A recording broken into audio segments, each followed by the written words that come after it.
పేదవాడి పక్షాన నిలబడతాం, ప్రజా గొంతుకై నినదిస్తాం. వాయిస్ ఆఫ్ వాయిస్లెస్, తెలుగువారి మనస్సాక్షి సాక్షి టీవీ. సాక్షి టీవీ ప్రసారాల కోసం మీ స్థానిక కేబుల్ ఆపరేటర్ను వెంటనే సంప్రదించండి.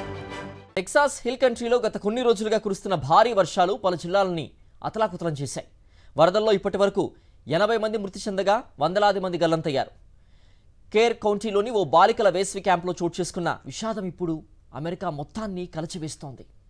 బాలికల క్యాంపును ముంచెత్తిన వరద 24 మంది బాలికల ప్రాణాలను బలిగొన్న విషయం తెలిసిందే. ఇంకా క్యాంప్ మిస్టిక్ లో 11 మంది బాలికలు, ఓ కౌన్సిలర్ వివరాలు తెలియాల్సి ఉంది. ట్రావిస్ కౌంటీలో 13 మంది గల్లంతయ్యారు. ఇదిలా ఉంటే మళ్లీ భారీ వర్షాలు కురిసే ప్రమాదం ఉందని వాతావరణ శాఖ హెచ్చరించింది. అమెరికాలోని టెక్సాస్ రాష్ట్రం తీవ్రమైన వర్షాలు, వరదలతో అతలాకుతలమైంది. గడిచిన కొన్ని రోజులుగా కురుస్తున్న భారీ వర్షాలతో ప్రజల జనజీవనం స్తంభించింది. ముఖ్యంగా కేర్ కౌంటీలోని క్యాంప్ మిస్టిక్ అనే బాలికల వేసవి శిబిరం పూర్తిగా వరదల్లో మునిగిపోయింది. క్యాంపులో బస చేసిన వారంతా క్యాబిన్లలో ఉన్న సమయంలో గ్వాడలుపు నది ఉధృతంగా పొంగిపొర్లి క్యాంపును ముంచెత్తింది.